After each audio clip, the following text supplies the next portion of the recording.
everybody get their microphones? I usually leave mine off after the. Oh, after I usually do it after the play. Okay. Okay, I'll take it off.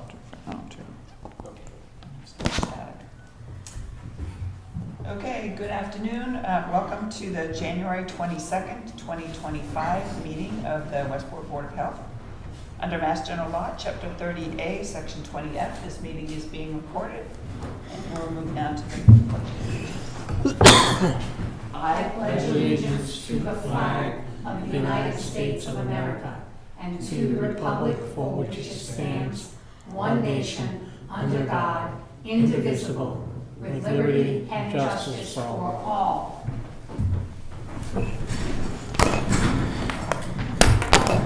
Say that with a lot of fervor.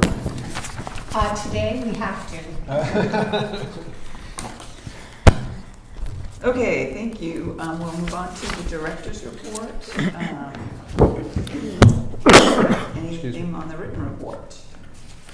We'll let Matt go. Okay. This update.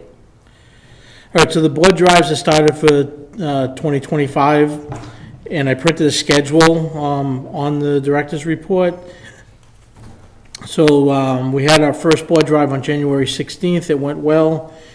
Our next one is scheduled for March 20th, then April 17th, May 15th, June 12th, and July 17th.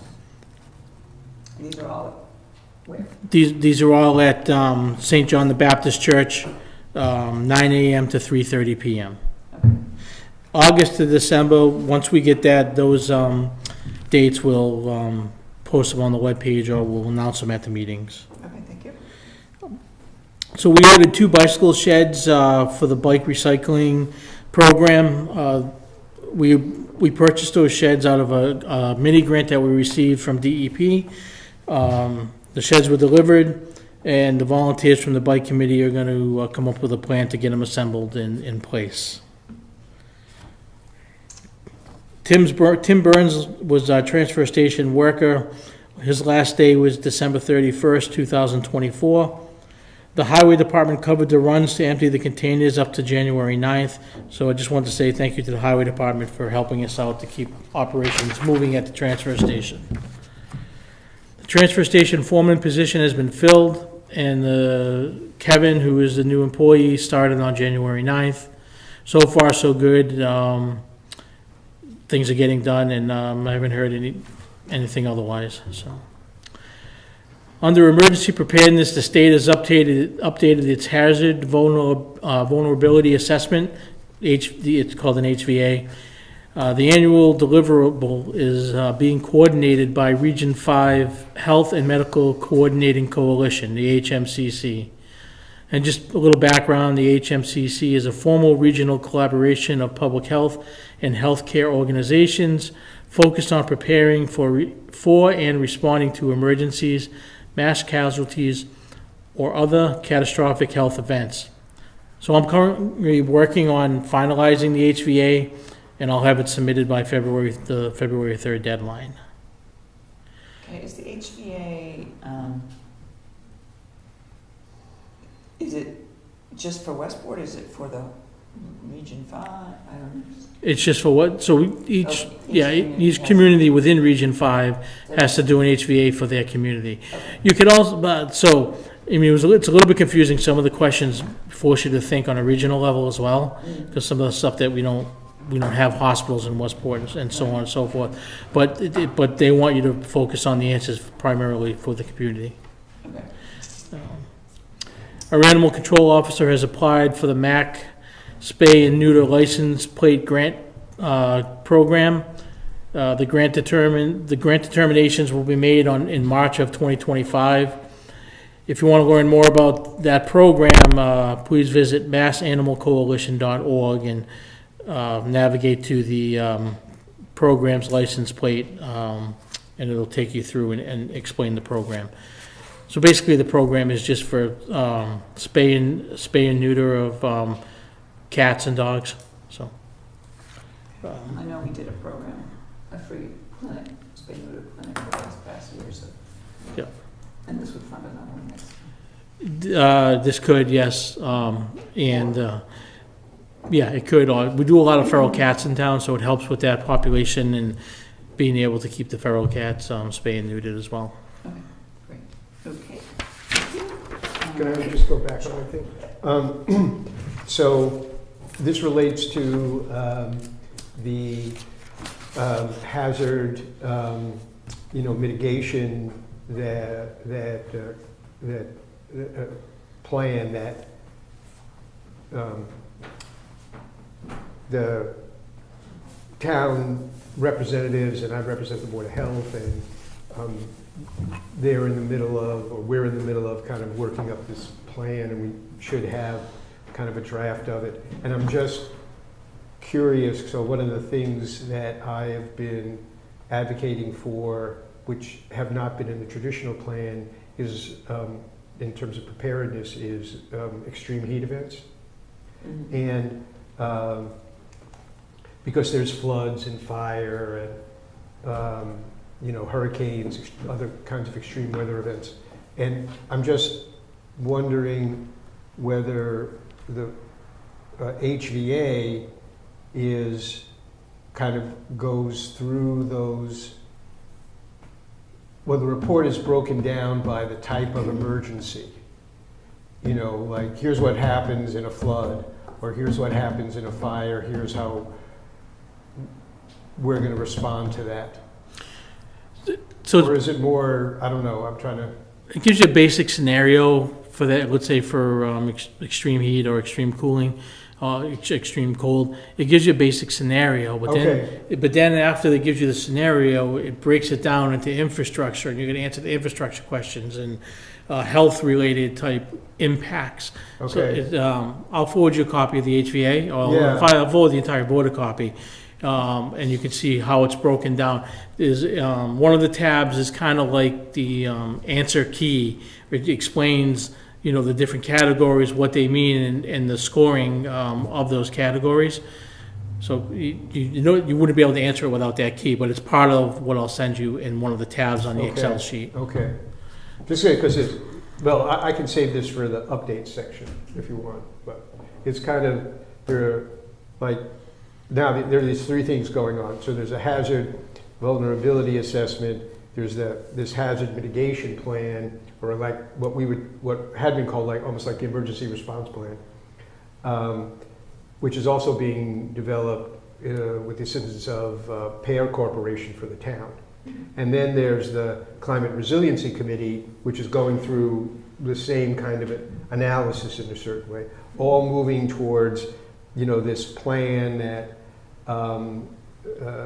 and I don't think there's with the HVA, but with the hazard mitigation and the CRC, is kind of to get community input on. And so it would be helpful if they were all consistent in what they were looking at, because for example the chart in the Hazard Mitigation Committee really focuses kind of on where we are now, where we want to be, and it could be similar anyway. So I mean in some ways it's good because it's moving along concurrently, but then there's just this potential for it to just either be, have internal contradictions, and I'm just trying to avoid that kind of stuff. Well, you're on both committees, so that's helpful too. Yeah. But I hadn't. But one thing the committee, that the Hazard Mitigation Committee doesn't do is what I think the HVA says, which is actually the more nitty-gritty of how staff and people respond, Or at least I've always been I'm still unsure of how, there's like FEMA, there's the state, and there's the local. And we're all, kind of should be coordinating on an emergency, and maybe the HVA goes into more detail about, I don't know what the town nurse should be doing, or how it all It's- It doesn't. Yeah, so. It doesn't, it focuses on the impacts of these events. Yeah, okay. It doesn't focus on our response, but on what do we see based on the scenario? What Okay. are the impacts? Okay, so it is, so it's more like an impact analysis than a response analysis. Yeah, it's a vulnerability assessment, so Yeah, where are yeah, you most yeah, vulnerable, yeah. where are you least prepared? Right. Which then you should respond to say, okay, this is where we need you to Right, be right, right. Which is, I mean, which is, kind of a work in, kind of a work in progress kind of thing. But that'll be good to, I mean, so we should be singing out of the same hymnal, I guess. Yes, taking a look at the HVA will be helpful. Yeah. Okay, let's move on then to director approved plans. Matt, can you run those for us, please? Okay, so we have a three-bedroom repair on 3 Longview Drive for Kathleen Theobald on a 20,790 square foot lot. And this one will require a deed restriction. We have a 4-bedroom new construction on a 393,431 square foot lot, Stonewell Court, for a Jordan Farias. This is a quick 4 and a microfast, and we have a 3-bedroom repair on a 4.62 acre lot on 470 Sodom Road for a Louis Furtado, utilizing a stone bed. 4-bedroom new construction on 632 Old County Road for Long Built Homes on a 60,164 square foot lot, utilizing a quick 4 and a microfast. The last one we need to skip over. There was a little bit of confusion on this one. So from the notes that I see that maybe Nancy or Pat put on there was that Lenny is going to be submitting plans for a 5-bedroom. And just a short story is on this is it's a house. Looks like they're rebuilding it, and one of the rooms has a kitchen and a bathroom, but they're not calling it an apartment. But it looks like it could be at any time. So, I talked to the architect, or John talked to the architect, and Lenny, I believe, is going to be submitting a plan that reflects 5 bedrooms. And once we get that, we can bring it back on for director approved. Okay. Okay, so the last one is removed from the list. Yes.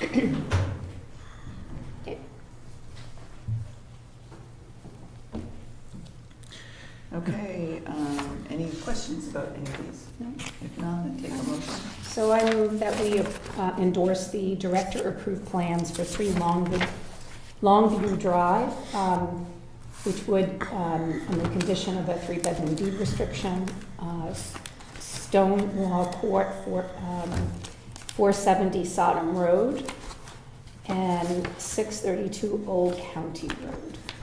Okay, can I just ask you to amend, it doesn't indicate that these have been through Concom, any of them, on my sheet? Yeah, I believe they all have been. Okay, why don't we just add subject to Concom? Subject to if Concom. you Yeah. did. Subject to Concom review. And then just reiterate the total nitrogen testing for the 2 construction. And for the Stonewall. new constructions, the 2 years of total nitrogen testing. Second. Motion made and seconded to approve the 4 plans, 3 Longview Drive, Stonewall Court, 470 Sodom Road, 632 Old County Road, as described by the director. All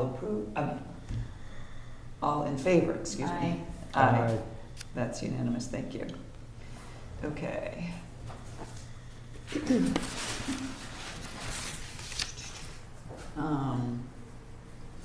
Next, we will go to the December 23rd, 2024 meeting minutes. I was absent, so I will abstain from this one. Okay. Any questions or comments or edits for these? No, I'm fine. I'm fine as well, so I move that we approve the plans for December 23rd, 2024. Second. Motion made and seconded, all in favor? Aye. Aye. abstain, so two to nothing with one abstention. Thank you. Next is January 8th minutes. This is a working meeting, correct? Yeah, a working meeting. And I was not present, so I will abstain. Okay. Did you have any No. edits? I don't think Okay. I would take a motion. So I move to approve the minutes of January 8th, 2025. I will second that. All in favor? Aye. One That's abstention. 2 to nothing with one abstention. Thank you.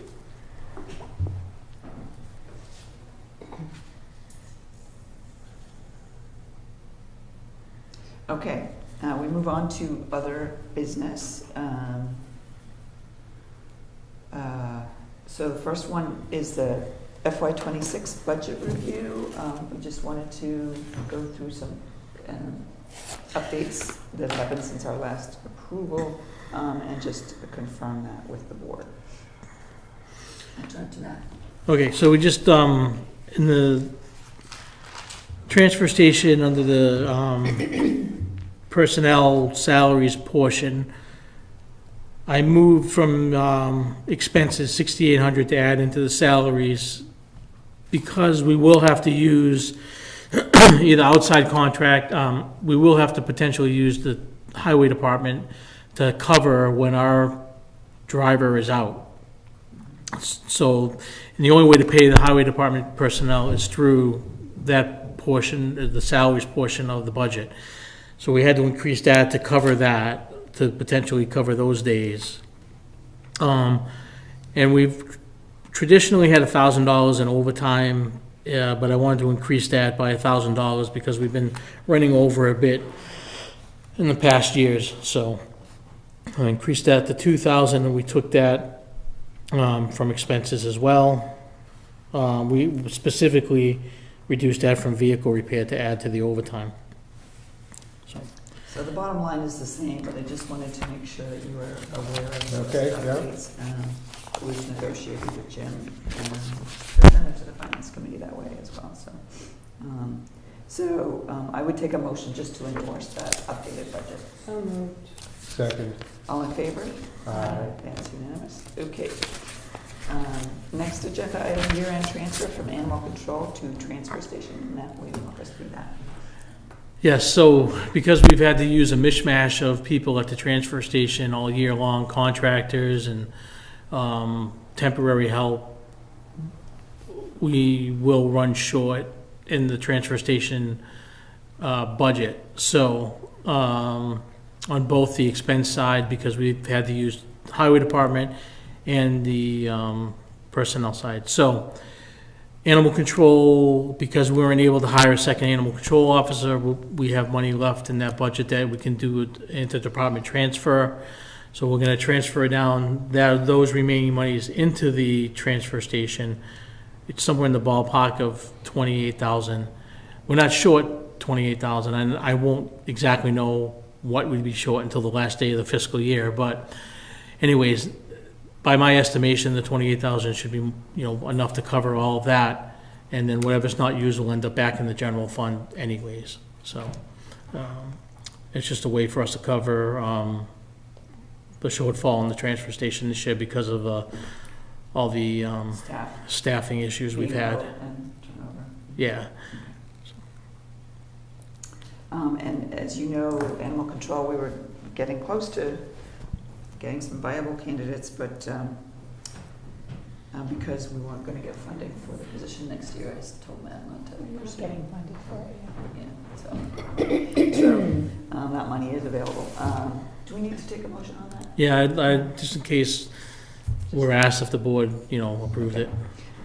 So I would take a motion to endorse the transfer request from animal control up to $28,000 to transfer station. yet. So moved. By 25. Second. Motion made and seconded. All in favor? Aye. That's unanimous. Okay. Thank you. Now, looking to the annual town meeting in May, we have a few proposed warrant articles. And I'm going to, again, turn that over to Matt. You have copies of the draft. Bless you. Describe them. Okay, so you want me to run through them? Let me just pull them out.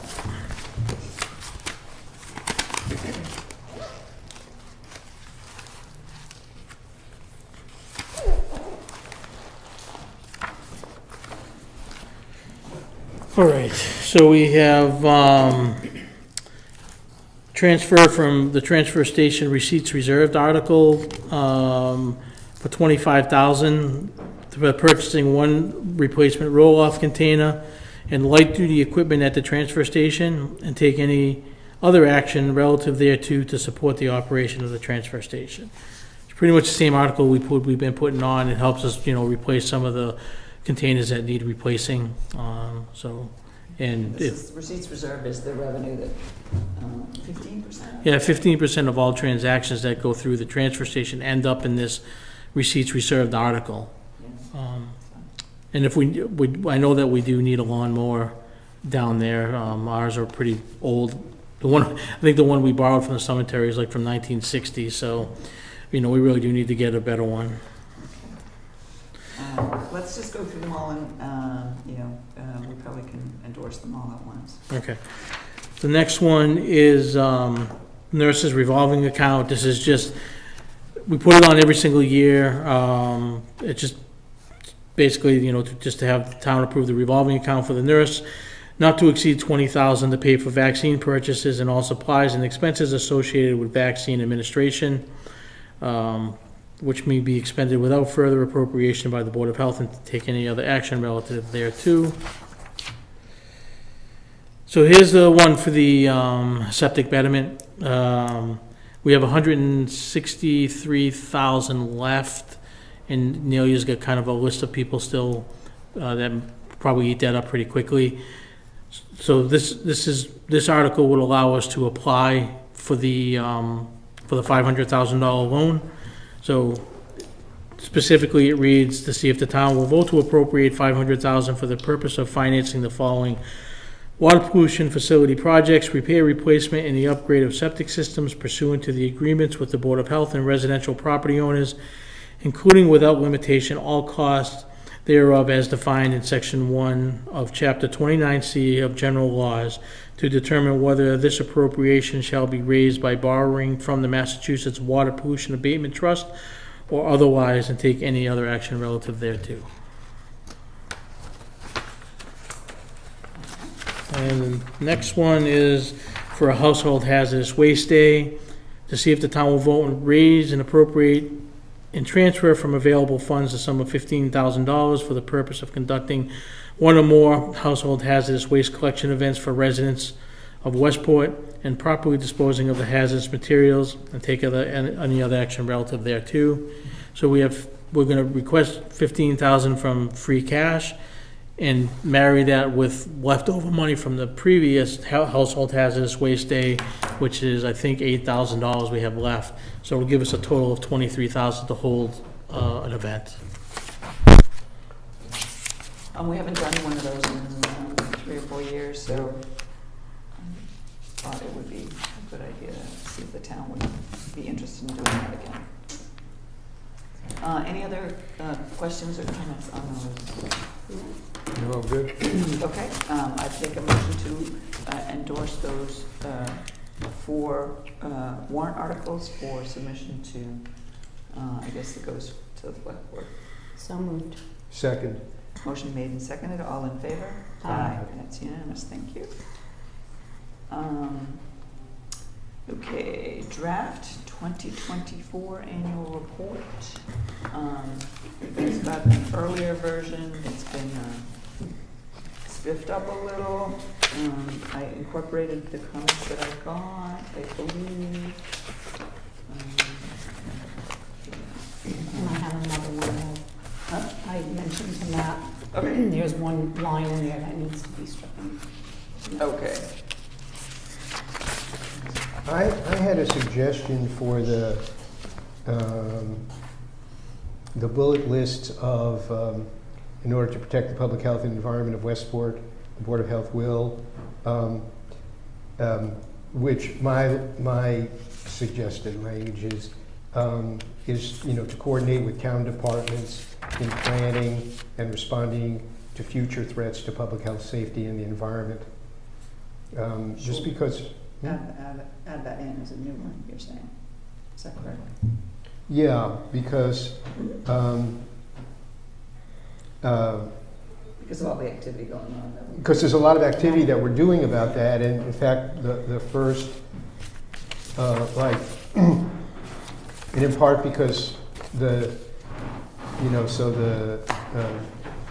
reversing the deterioration of Westport water, quality is really an environmental thing, and there's no reference to, like in the opening sentence, here we're providing services to improve the general health, physical, mental, and social well-being, but we do have this environmental responsibility.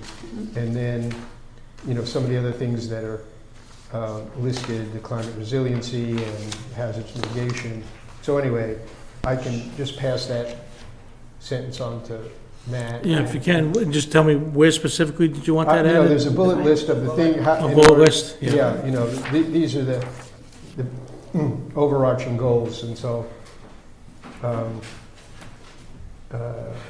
anyway, and then I had some minor, there were two places in the report on the health collaborative where I thought there was, this is so unusual for me to do this, anything, but I think there are additional the word "the" in there. Okay.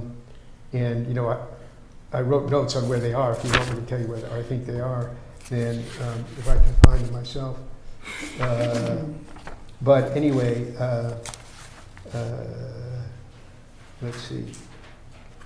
In the third paragraph now, let's see. So where's maybe it's the third sentence.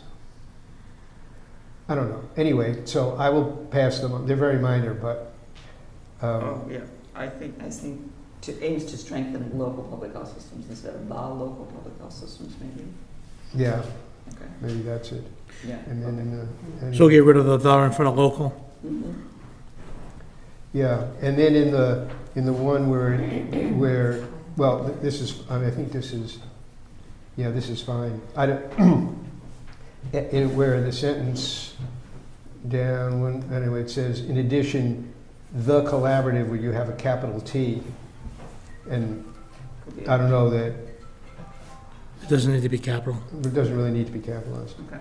Anyway, okay, so that's my contribution. And mine was to strike the sentence, assure that the basic health needs of the community are being met. We cannot do that. Oh, How do you assure that the basic health needs of the community are met?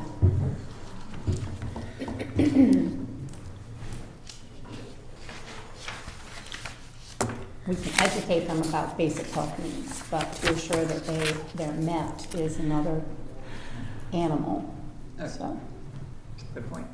Okay. So Matt, you've got those. Yeah. Otherwise, we can let that then proceed on to Nancy adding the data for fees and permits. Do you know how many permits we do in a year? Because I have found that out. oh, you have. Because I'm working on that means the total number, just generally. jeez, to the rate of, no, I didn't do it yet. It's like between 2,500 and 3,000 permits a year. Wow. Yeah, We do a lot of work. we do. No, I mean, I think as a report, if anybody reads it, I think they would be impressed. I was impressed. Yeah, and it's not something that just an engineer would be able to, I don't want to say manage, but it's far beyond just an engineer's Oh, yeah, view and position and responsibilities. right, There's a lot going on, yeah. That's yeah. the role of the Board of Health and its director are widespread in the community with various levels of responsibility and concern, Yeah. not just the septic systems. Yep, in 23, I don't have 24 data, 2,927 permits were issued by the board. Say that again? 2,927, I think I said, something like that, so it's a lot. Okay, so we're done with that. We have reached 4:30, so I'm gonna segue into our first appointment. We'll come back to the rest of this other business after we've done with the appointments. So I will call the 4:30 PM variance hearing. Len Potter representing Richard LeBlanc, at 550 Adamsville Road. This is a 3-bedroom repair with a quick 4 on an 18,730 square foot lot. Good afternoon, Mr. Potter. Good afternoon.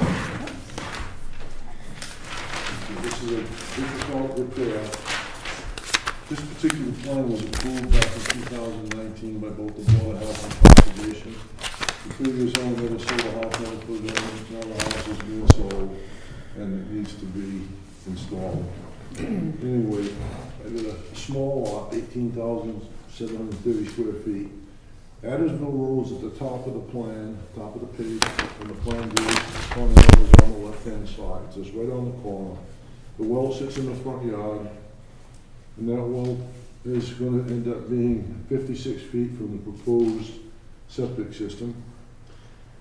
We had to do a sieve analysis back in 2017, and we ended up, it's a 1 in 30 perk, it's a sandy loam.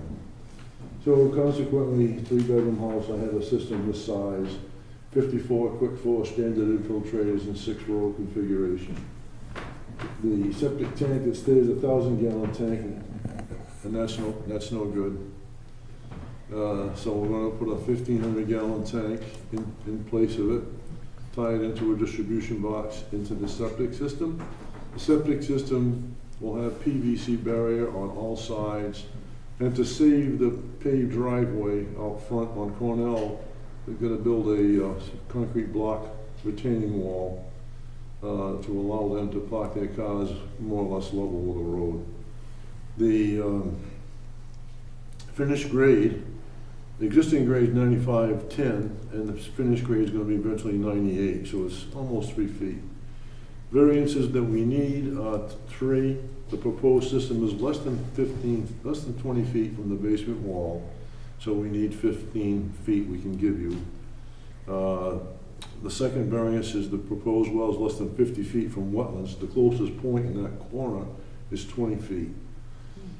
And the average is 35 feet. It gets a little wider toward the middle of the system, more or less 35 feet. And there's a drainage pipe. I don't know why. It comes right from Adamsville Road, right alongside the eastern side of the house, and dumps into the wetlands on the next lot. And it's there, but I am 30 feet from it, and we're required to be 25, so there's really no variance on that. And of course, the well is less than 100 feet, it's 56 feet. So that's what we need to do it, and make it work. Okay, and the well data was good. Yeah.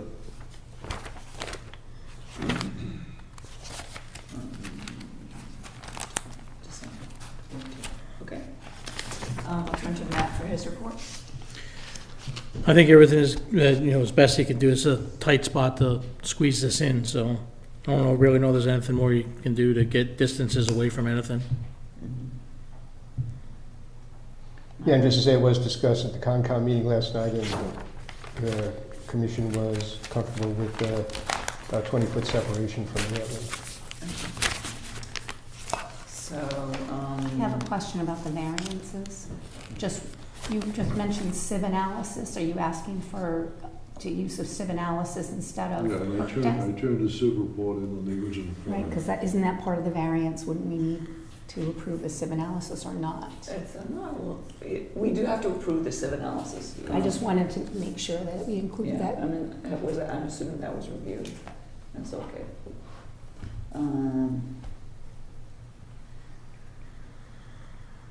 Okay, so those 3 local upgrade approvals, we needed 3-bedroom deed restriction, the usual.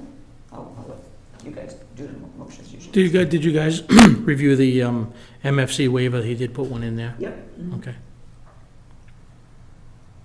And the water Did I put testing one is in there? okay. Yeah. I did. Because the water test results are okay. I Yeah. don't think we would have any additional conditions from my perspective. Okay, Okay, so, any other questions? No, I don't, but you. I don't either, I just wanted to clarify the civ, he Oh. mentioned civ analysis, it's not on the variances as a request. So I just Okay. wanted to make sure that we covered that. Okay, so I'll approve the plan for Richard LeBlanc at 550 Adamsville Road, a 3-bedroom repair on a plan dated 12/14/24. Has Concom approval, it'll be subject to a 3-bedroom deed restriction, local approval, authority waivers of reducing the setback from the basement wall from 20 feet to 15 feet, reducing the setback of the SAS to the wetlands from 50 feet to 20 feet, and reducing the setback for the site well from 100 feet to 56 feet. A hold harmless agreement, and are we doing well testing? Yes. 3 years of well testing, and Approval of the civ analysis. approval of the civ analysis. And we have a deed restriction, right? Yeah, I got he the said deed that restriction first, he earlier, said yeah. that first. Mhm. Okay, Do you have a So, civil I analysis second. for that? It's not in this packet, but it was, yeah. I know we had to do it then too. Yeah.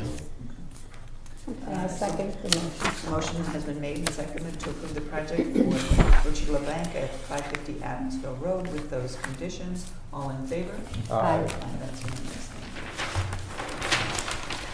Okay, thank you, Mr. Hey, Potter. thank you very much. Thanks. I wish I could do it better, but I can't on this one. It's better than a failed system, right? What's that? Say it's better than the failed system that's there, so that's good.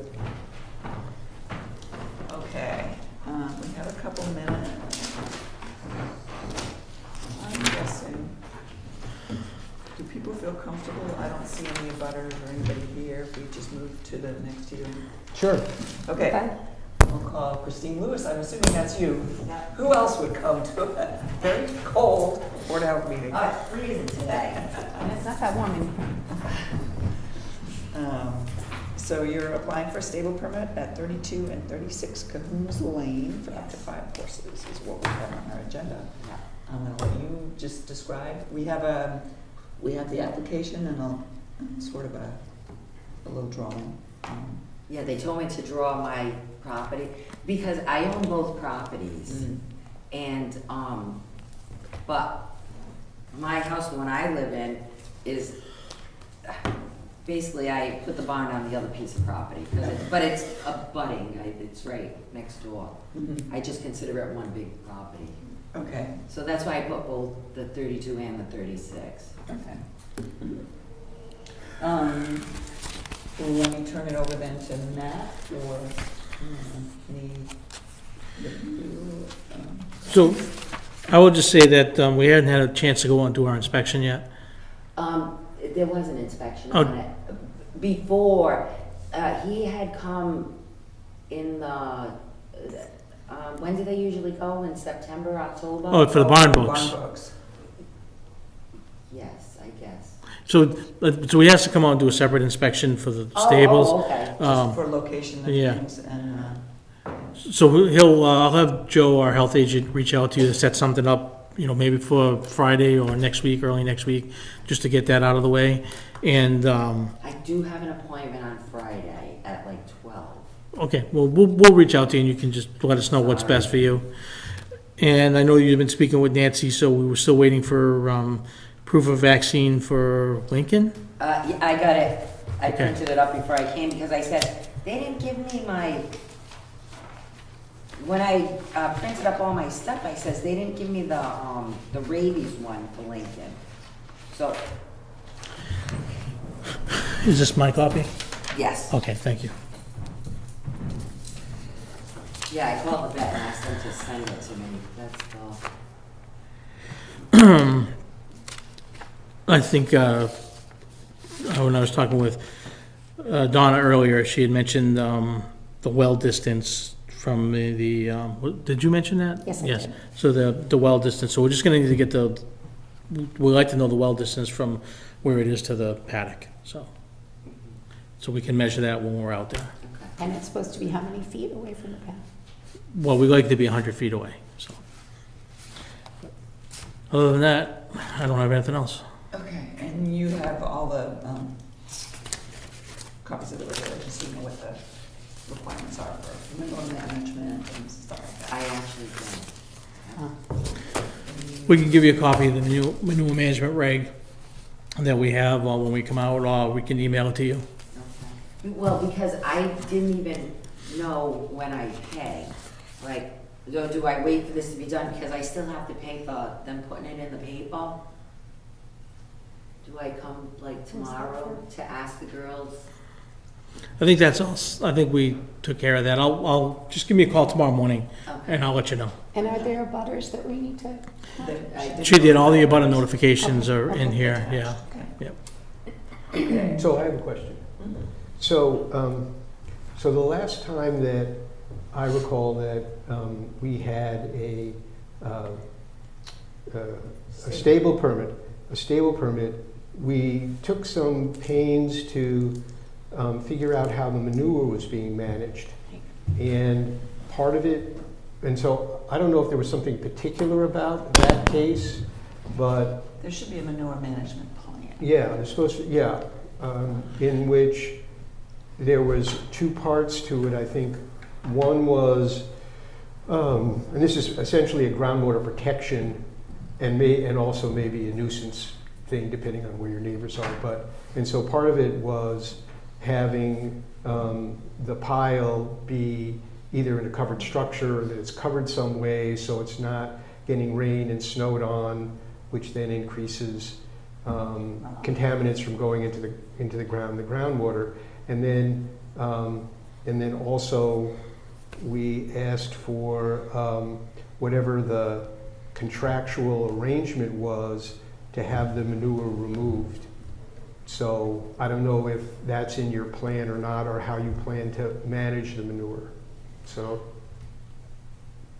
So- Honestly, yeah, I've actually never seen a manure pile covered, to be Okay. honest with you.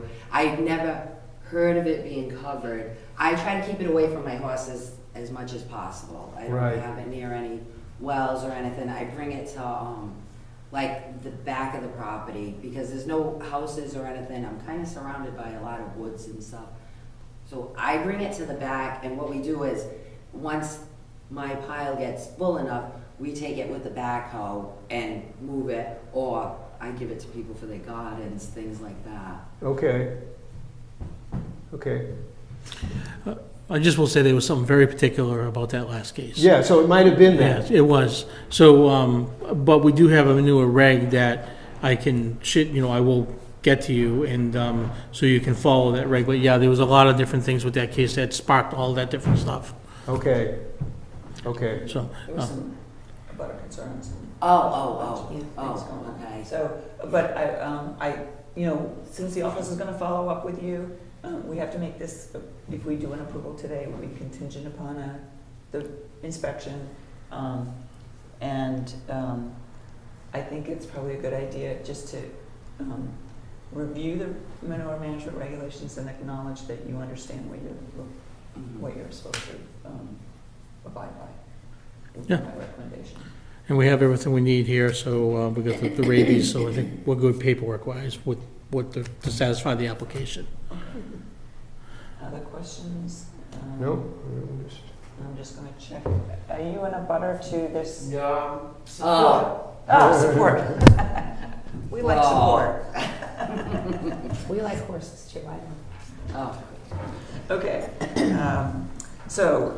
We obviously have no abutter concerns. If all the questions have been answered, I would be ready to entertain a motion. Okay, I will move that we approve the application for stable permit for up to 5 horses to Christine Lewis at 32 and 36 Cahoons Lane, contingent on the inspection by our health inspector and a manure management plan do we want her to do a manure management plan or understand about what her responsibilities are for the manure management? I'll just plan? say, I would, compliance with our manure management reg. Okay, compliance with our manure management reg. Second. Motion made and seconded to approve the stable permit for Christine Lewis. All in favor? Aye. That's unanimous. So it is conditional upon, as soon as that inspection gets done, and you'll get a copy of the management regulations, so we're familiar with that, and just work out the details with the Okay. office. So do you have a card so I can call you? I don't know if I have any on me. Check. Or do I just call here and? Just call the office. Okay. Yeah. 636-1015. All right, I'll do that. I'll be calling you. Okay, So, sounds good. all right, thank you so much. Thanks. Thank you. Okay. Have a good night. You too. Okay.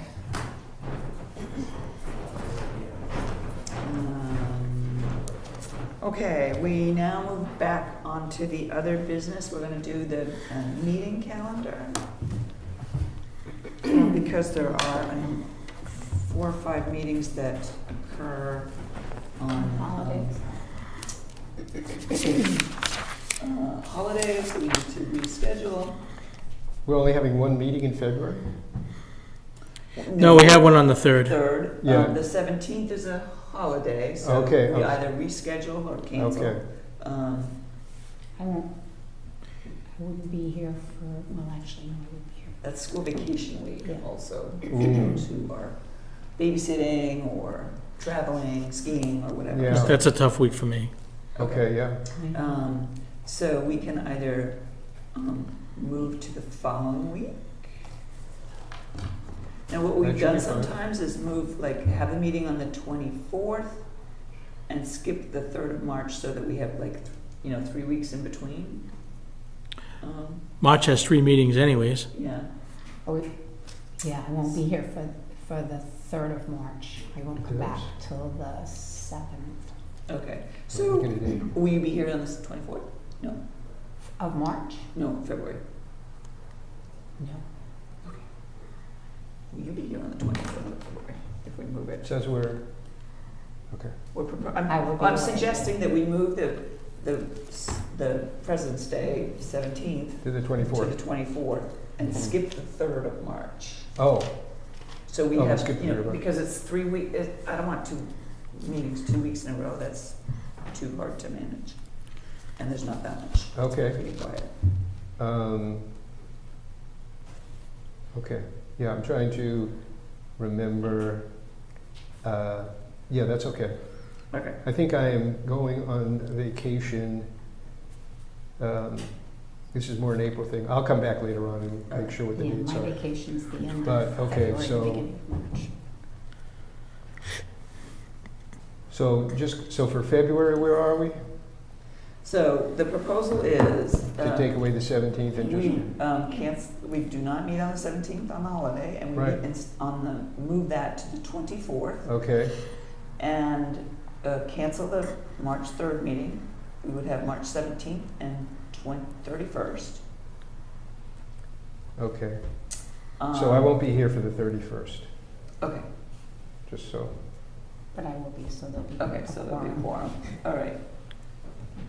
Barring disaster. April, we're okay. We avoid those holidays with our 14th and 28th. May, the second meeting would be on Memorial Day. So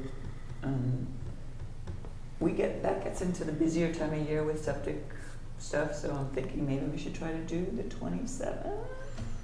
Okay. May 27th, is that? The 27th of April. May, do you May, have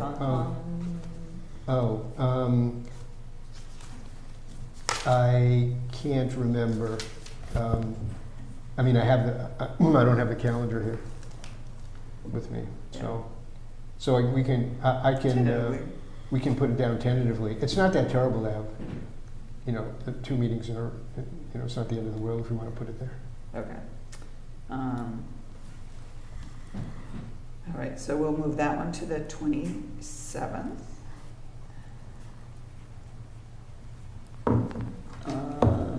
June is fine, July is fine, August is fine. September, the first meeting on Monday, the 1st would be Labor Day. So, September's another 3-meeting month. yeah.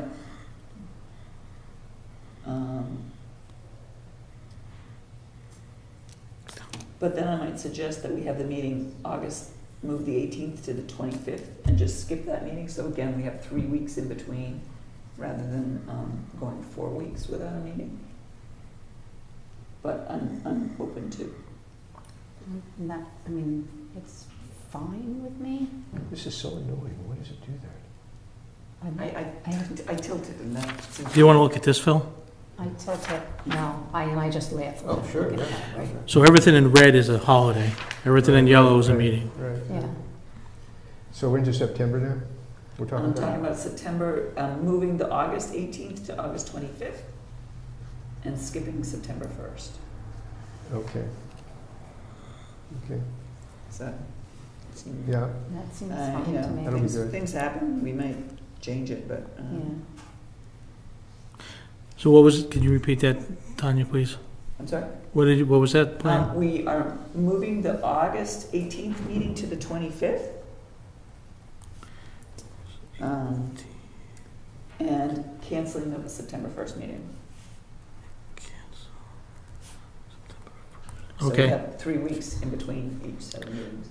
So cancel August 18th and move it to the 25th. Right, and then just reschedule, and cancel the September 1st altogether. Yep. And then in October, we have one more meeting that we have to, Columbus Day, or Indigenous Peoples' Day, whatever we call it, the 13th. I would suggest moving that to the 14th if we can.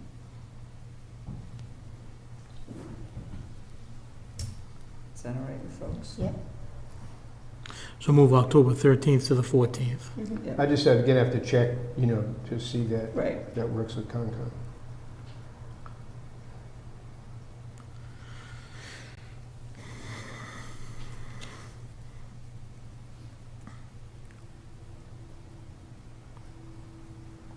Okay, and then we managed to avoid all those November, December holidays. So we don't have to worry about rescheduling. We may end up canceling if it's quiet. If we do this, Well, I tried to do this. Confusion there. Okay, so do we have to vote on? Yes. Okay, so, I move we revise our 2025 calendar to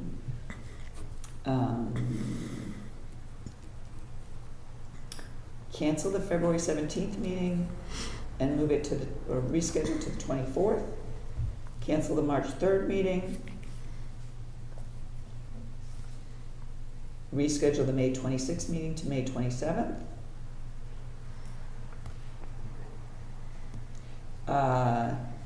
reschedule the August 18th meeting to the August 25th, and cancel altogether the September 1st meeting,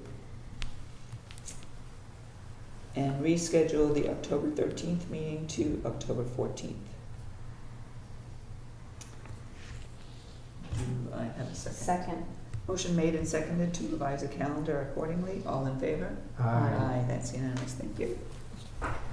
Always subject Wanna to keep change that, as or- we- Oh, yeah, I do. Or I can make you a copy of it, though. No, I got them upstairs. Okay, as all right. we, as we get closer, but at least people Yeah. can plan ahead for that. Okay. So we can do sort of a combination of the next two agenda items, which were it's the January, beginning of a new year. Kind of wanted to just take a few minutes to talk about sort of priorities for this coming year, what people could, based on projects you're already working on or things, what we know we need to come back to, that we just need to, I think it's a good idea to revisit that every year to make sure that we don't lose track of some projects that have kind of gone by to the side a little bit, and do we still want to prioritize those, et cetera. So, I lost track of my notes. So some of the things I wanted to just throw out there. Well, one that will be done, because we had that earmark, is the transfer station improvements before the end of June. Excuse me. Of course, household hazardous waste, if we get funding, that might happen this year or next spring. But I wanted to revisit things like the well regulation, Yeah. unknowns and targeting as a possibility. I mean, unknown septic systems. Unknown septic systems, unknown status, and I have some updated data to give you on that. Website, I think, I understand that the town is doing a website revamp, but I think we should, and maybe somebody wants to take the lead on that, take an opportunity to look at what is the information we're conveying, what are we, could it be spruced up more, just transferring the existing info, there might be better ways of organizing it and so on. So I know this may be late in the game because they're revamping right now, but so anyways, I just throw that out there as a possibility. I'd be happy to look at that, because for me it's a lot about communication and how we do that within our communities. Yeah, and I think there are some towns that have really good websites that we can learn from. So, again, it's I don't know what the revamp is going to look like and what the amount of labor that's involved in doing any updates. So we have to keep in mind our staffing constraints on that. So If I can get a volunteer to help with that, I will do that. Okay. We can sort of revisit that, and you have some info to share. Total nitrogen testing policy, that sort of was on my lap and has kind of fallen by the wayside, so I put it back on my lap.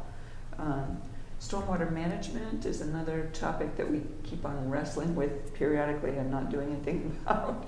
Yeah, okay. And then I sort of kind of a larger financial planning project is we had requested as part of our alternate budget submission this year the addition of a part-time clerk. I mentioned earlier we issue almost 3,000 permits a year. Most of those are mandated, but some that generate a fair amount of revenue are based on our local regulations. And we are squeezing the balloon. The staff are overworked, and there's just not enough time to manage. And they're getting, it's possible that one person might retire in the near future, and there's a lot of institutional knowledge that that could be lost. And I think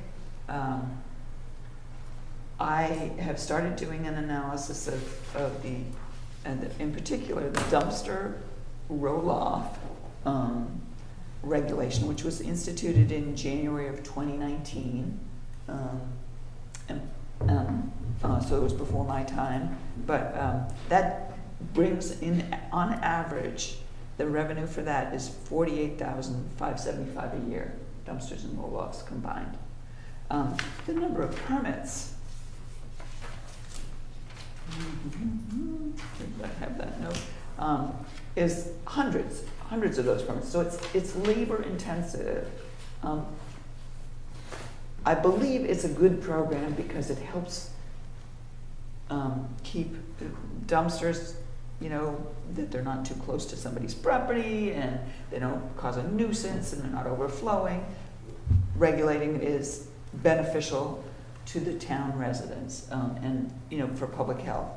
But I would like to put together a proposal to make an argument that we, of course, have to continue our mandated services, but in order to continue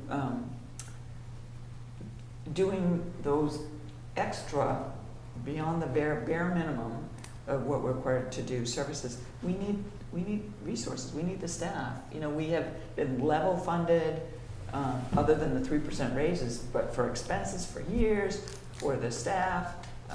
You know, at some point, when there's increased, you know, construction, there's lots of increased activity,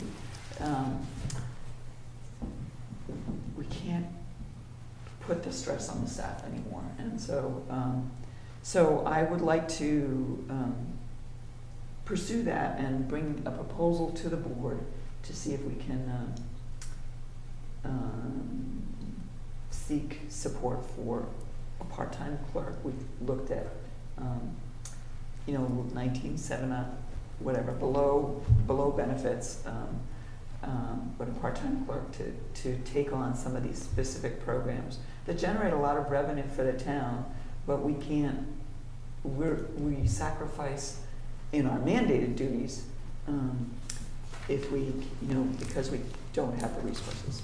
So that's, and the other part of that is we should probably also review our fees, general, you know, for all of our permits, because we're, again, we need to support, the town needs the support. We're just, you know, bare bones, and when we have a low tax base, the way that more of the burden falls on the permit requesters. They have to pay a higher fee in order to sustain the infrastructure to manage that. So, so that's my, you know, high horse for today. Can I was just curious about the dumpsters and whether it would be worthwhile to break out the construction-related ones from the household waste ones. That would be a lot of labor because we don't track them Okay. that way. Okay. So Okay. probably not. Okay. All right. Yeah. Are you thinking about like? Well, I mean, it just because I think that the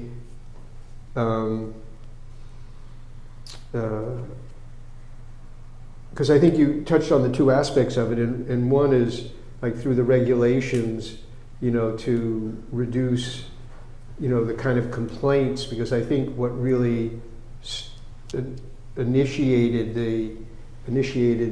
doing this was because the office was getting complaints about people who were not, you know, managing their dumpsters, right?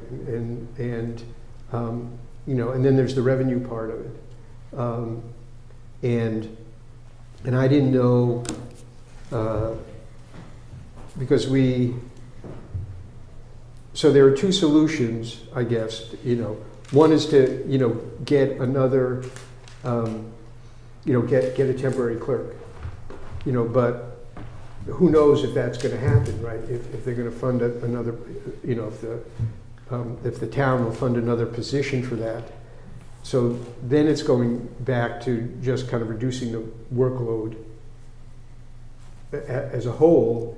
And so what I was thinking of is, okay, I mean, I would personally might continue to request fees for, you know, for construction and demolition, but less motivated necessarily to do that for household waste ones, just because the former one just gets rolled into the cost of constructing the house, I assume, or whatever the, you know, the construction's going on.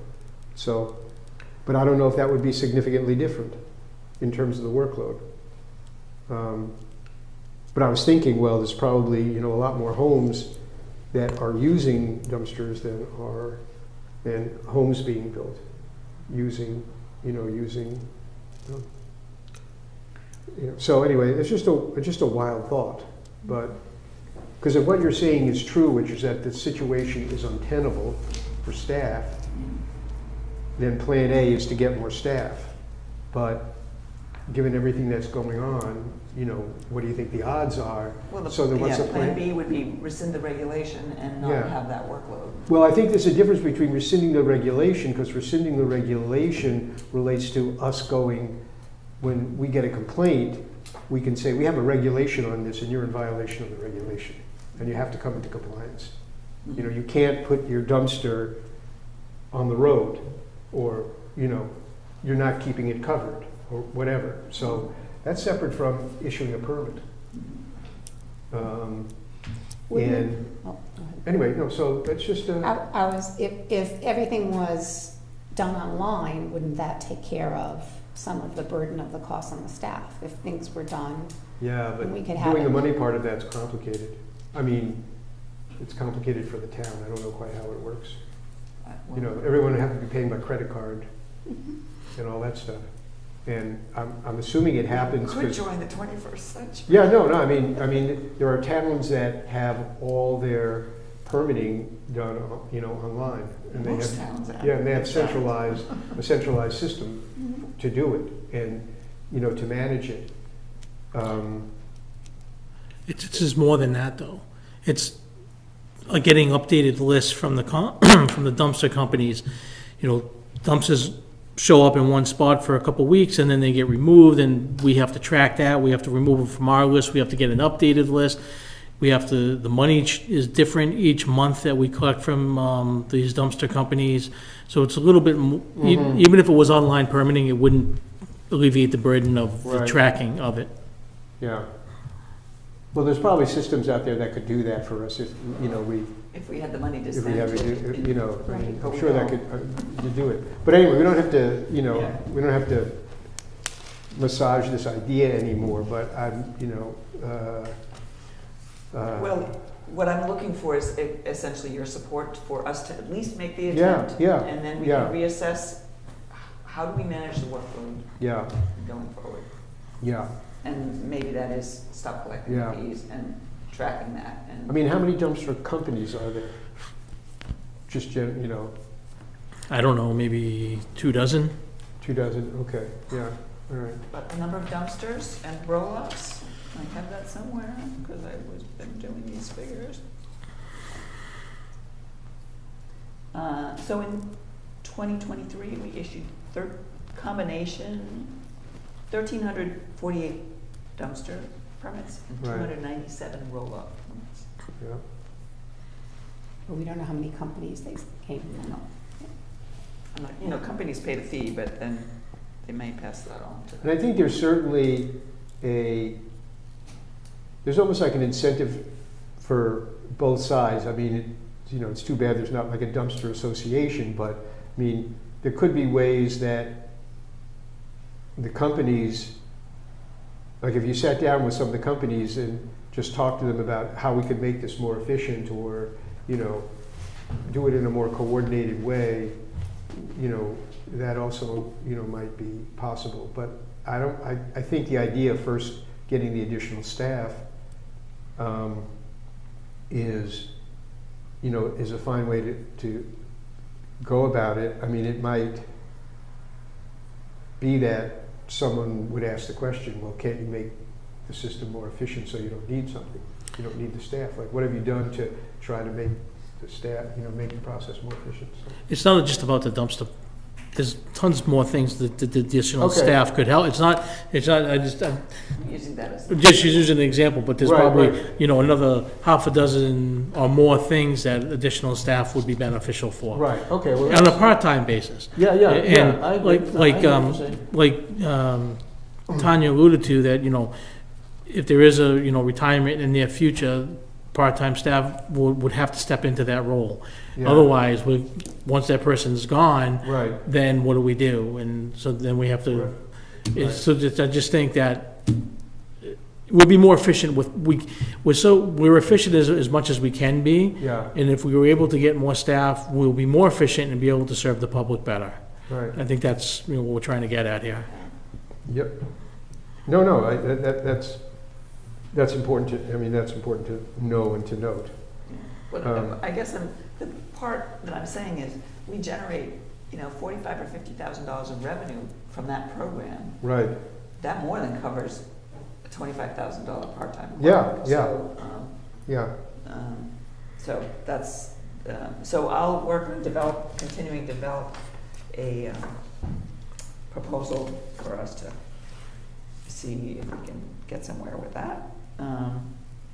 but just to stay on the list, I have kind of treading water on the well regs. You know, we made, you know, no, we made a fair amount of progress on it, and then, as I said before, there's on the permitting side, when you get into this issue around water quantity, which I also began to think about in the context of accessory dwelling units, you know, being added to properties that had wells that might have been configured just for the number of bedrooms in the existing house, you know, because a lot of these water, you know, how do you ensure that there's a sufficient amount of potable water is based on the number of bedrooms. But anyway, so, and it's been difficult to get clarity about that. And now the issue of ADUs and testing. What am I thinking about? You know, and yeah, testing for PFAS on sales and this new legislation that's been proposed. You talking about this one? Yeah, yeah, and so, and again, even in the, I don't want to dwell on this, but even looking across towns, you know, as to what contaminants should be tested, you know, there's probably 5 different, you know, different models about how it should be done and what should be tested for. And so I think there's this kind of bigger, and so anyway, and I know that Matt has really been flat out, and so, but I think it definitely should be a priority that we work on. I mean, particularly just from the permitting point of view, you know, the permit process point of view, I think that would be really important.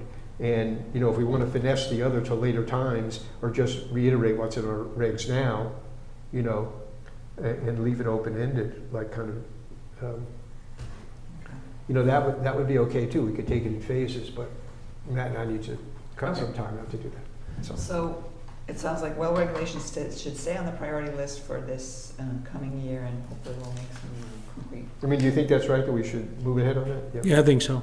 Yeah. So the unknowns, which is the septic systems, we don't know whether they're cesspools, but we suspect they are based on the age of the house, and the fact that there's no plans on file probably means most likely those are cesspools.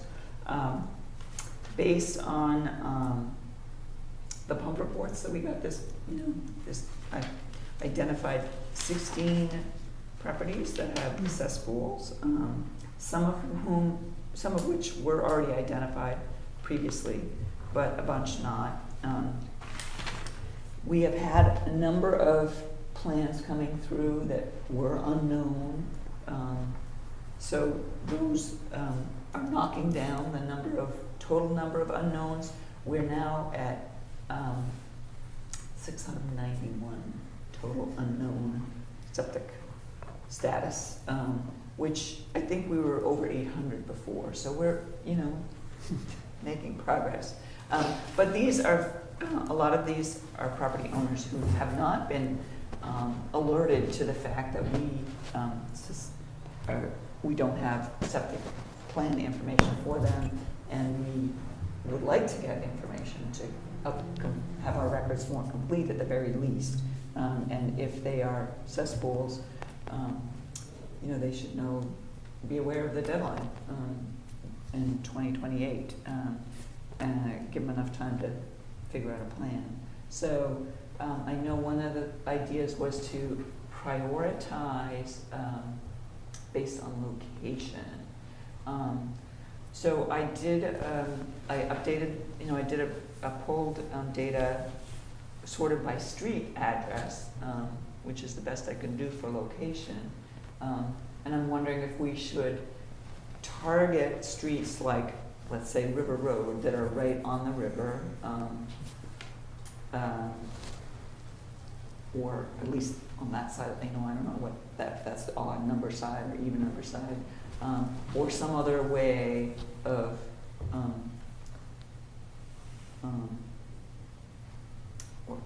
I don't have the technical expertise to do like an overlay of 200 feet from the river and which properties addresses those are, but I would certainly be open to some way of prioritizing if that's something we want to pursue for this year. I think we should do at least something.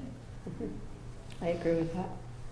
Yeah, I've been, a supporter of that. I mean, it seems that, and then I think it's, within our authority. I mean, I think the idea that we had was asking people to either, produce a plan, if they might have one, if it just, something, or that we would, require them to do an inspection, I think, which is clearly in our Title V authority to do that. Yeah. And then we can see what we want to do, because if it's a failed system, then we know there's a process for that. And if it's not a failed system, then it kind of falls into the bigger category, right? So, yeah. Any thoughts on targeting, just by street, looking at the map, or any other? Or does anybody have the expertise or know of people who have expertise who can do an overlay and give us addresses of properties, 500 feet from the river or 200 feet from the river or streams? I mean, I don't know how. Well, there were, but I think that they relied on, so when they did the, trying to think of the name of the company, the consulting firm Kleinfelder, yeah, and they were able to, using the board's records, map everything by longitude, latitude, and they converted all the address to long lat, and then they could map them all. But this is kind of a scenario going beyond that, and so I just don't know how, like whether or not there's an application, a computer app where you can feed addresses in, they can convert it to longitude, latitude, and then give us a map.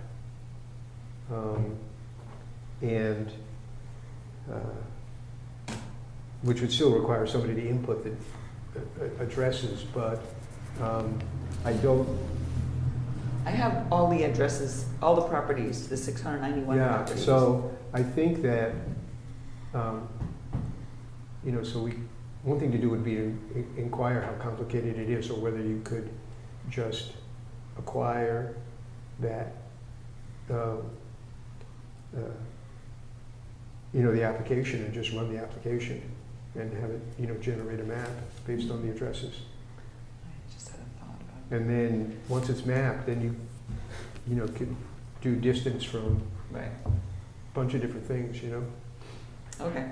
So that's, Well, it sounds like we want to pursue this, so we'll keep it on the list for 2025 and work on a strategy for doing some targeting. And we'll come back, I'll bring that back to folks.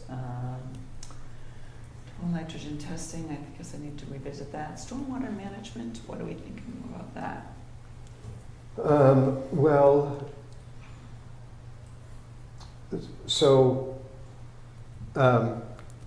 One thing that's happening kind of in a, so to speak, global sense is that that DEP, I believe, is on the cusp of issuing a big update to stormwater regulations, and which is incorporating climate change into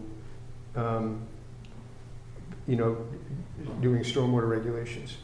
But for us, the complicating factor is that if we didn't have our own regulations, the stormwater management, the state stormwater management regulations don't apply to single-family homes. They only, and so you, and then what the planning board does is when they're reviewing subdivisions, then there's enough homes there that it triggers the stormwater regulations. So, and then I think so we have, it's really been a thing between the wetlands regulations, because they have stormwater regulations, planning board, who has their own stormwater regulatory approach, and then us, who we have our own statute, our own regulation, which I think a lot of the contractors, the engineers, think it's overkill, right? There's other things in there, aside from the design of it, that we should probably take a look at as well. Yeah, but just to say that a lot of, I see this more on the Concom, is, when people are building homes, abutters come in who are concerned that stormwater is going to run off from their property onto their property. And I think we had one of those cases here, that's really a big issue. So I think the challenge for us, maybe I shouldn't speak for Matt, is that this stuff is so technical, that I certainly don't have the capacity to evaluate across all these different approaches. And the planning board has its own consultant who does all the work for them, plus they have Bob Daler on there who, is, knows this stuff backwards and forwards. So I just don't know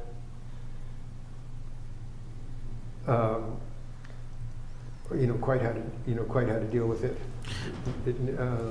But We consult with Bob Taylor. I think we can well, but I do think the first step would be to, get Mike Burrows and us and Chris together, Capone, and just actually have a meeting. And we've never actually had that meeting. No, so if I just can suggest that, I think the first approach to this is put it down, what are we trying to achieve with the stormwater? And then this is what the Board of Health is trying to achieve, and then have that meeting and say, okay, what's the best approach to achieve this? I think there's one whole technical side of that regulation, and you're right, it's extremely technical. I don't think it really needs to be that complicated. So I think if we can figure out what we're trying to achieve, we could either consult or have that meeting. We could bring in our own consultant or consult with somebody to kind of help us put together a regulation, figure out, how to achieve what we want to. Yeah, I don't think there are a lot of other towns that have a regulation similar to ours. Nothing like ours, but there are towns that have their own stormwater regs. Yeah. Some of them are tied together with their MS4, and some of them are there are single-family stormwater regs. Yeah. Which is basically, I read through some of them, and it's just basically you got to capture your roof runoff and, the roof drains or whatever. Right. And that's basically it. Right, and that's basically what happens when we approve wetlands, is to control roof runoff, but there are also swales and a whole bunch of things that, get developed. I know these regs have been on the books for a long time, probably an era when there was an engineer on the board or something, but, so it's something that sounds like we could address. It sounds like there's some labor-intensive work possibly with that. I mean, So we have to manage our expectations, I guess. right. But one of these complicating things, just generally speaking, depending how we want to approach it, is, what do you want to, is how do you factor in, climate change and, changes in the precipitation rates and, kind of building those in. I mean, they're particularly interested, in culverts and stream crossings and, those kinds of things, and MS4 related, managing large volumes. So, We'll leave that to DEP and we'll focus on yeah, our. I wrote it local down. stuff. on my list. Okay. Other topics that we haven't mentioned that people think we should, Well, I, continue on focusing on my mental health issues For in sure. town and being on the opioid settlement fund committee. So, Yeah. you guys should answer. What's that? You've got plenty on your plate with that. Well, I've got a few other things as well. So, plus I still work. Is there anything else that you would want to put on the No, table? I don't think so. No, I don't That think we're so. not, no. I mean, we have things, there's still the ongoing things that we're working Right, on. so right, just, right. Yeah, yeah. But I haven't Yeah, heard of I any mean- other things that are sort of popping up as Yeah. priorities. I mean, right, I think the whole climate/hazard issue will still be, moving forward, hopefully, for resolution in 2025. I just wonder what kinds of changes are on the horizon for public health In general. in yeah. general, and how that's going to impact what we do, Right. and whether the state of Massachusetts will continue on with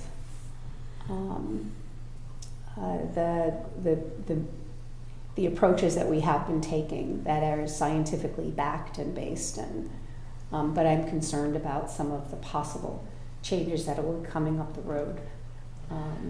Yeah, I didn't even put that on. No, I think that we need to be realistic about that. I mean, when there are threats to make changes in well-known best practices, then are we going to continue to do best practices? And will we have the state support? I would find it very difficult to abandon what I know as a nurse of over 45 years that I know is best for public health, to abandon that because somebody says they don't agree with it. So I think that that's something that we also have to consider. We have our priorities, but what kind of priorities will be set that we will have no control over? Yeah, who knows if another pandemic might be coming our way. So, all things, some to anticipate and some we can't anticipate. Well, I know that the, came up today at the training and talking with some people from Plymouth, they're having a heck of a time with the avian flu out there, so, Yeah. Yeah. in the bird population. Yeah. Well, we know with climate change that one of the things that's happening is increased vector-borne illnesses, and the movement of some of the insects, mosquitoes, coming from the South America, Central Yeah. America, coming up into the U.S. where dengue may be a problem, or malaria is going to be a problem where it hasn't been a problem for us in this country. And the other, also the idea of I'm very concerned about the message about vaccines and how that's going to impact what support that the federal government gives for vaccine distribution, all that support, and how we're going to manage around that. There is a reported case of measles. We don't see measles, right? Because kids get vaccinated, but there's an increase in parents not vaccinating their children, and thus we are going to have a reintroduction of diseases that we haven't seen. So I'm really concerned about that and what our practice is going to be in response to that.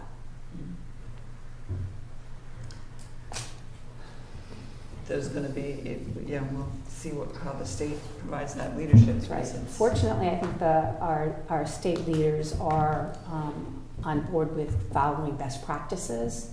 But I'm just concerned, and I think that's something that, it's an elephant in the room for me, that we have to look at what possible challenges we're going to have ahead of us if we're going to continue to protect the public health of the people of Westport, and what kind of challenges we may be facing as a public health department.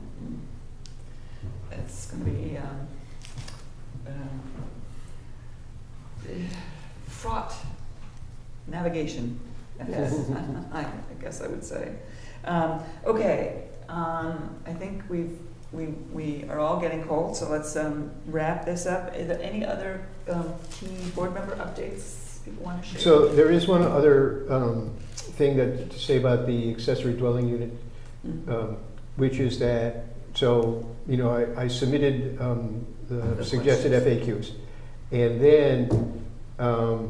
then I wrote an email to the DEP person who I had sent them to, and said, I don't want to be presumptuous, but if there's an opportunity to review the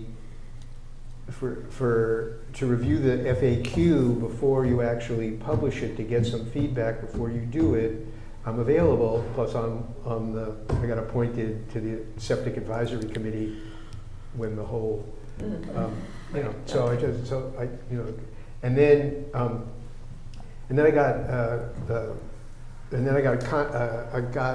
who got back to me was the assistant commissioner for the waters program. And the reason that I'm bringing this up is that what he reported to me was going to happen was that first there was going to be DEP was going to issue like guidance or a policy. And then after the guidance was issued, they were going to do the FAQs.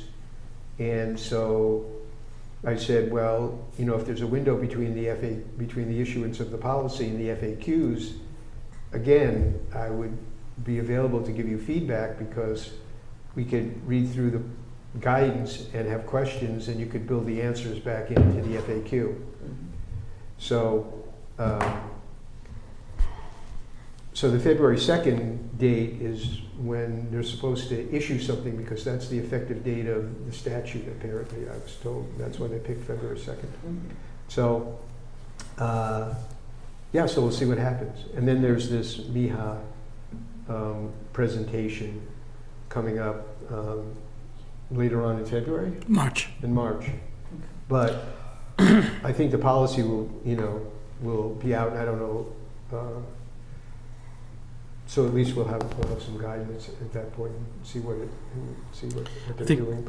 I think they scheduled it for March because the policy will be out, and there'll probably be a lot of questions. Yeah. So Claire will be there to maybe shed some light on that policy. Right, exactly, yeah.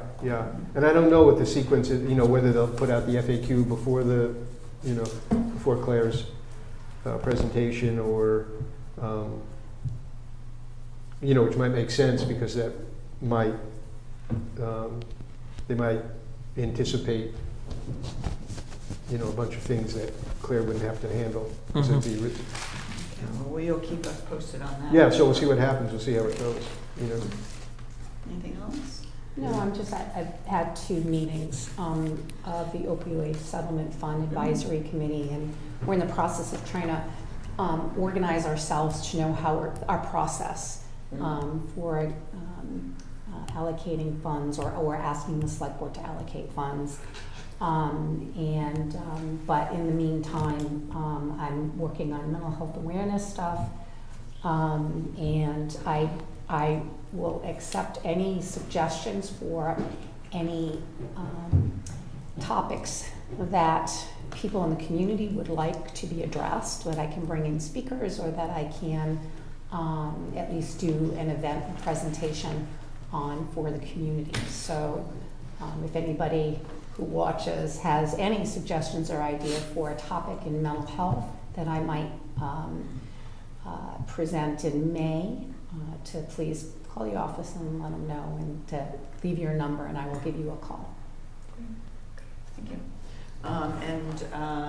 Then January Board of Health Don't know if you saw it yet. Yeah. I did. I mean, It's I just glanced on it on my phone. but I Yeah, haven't actually if you read have a it. chance to Yeah, yeah, I just give will, me feedback and definitely. I'll send that in. Yeah. Yes, do we Yep. know who's doing February, March? Do we have a plan for other columns yet? Yeah, we do.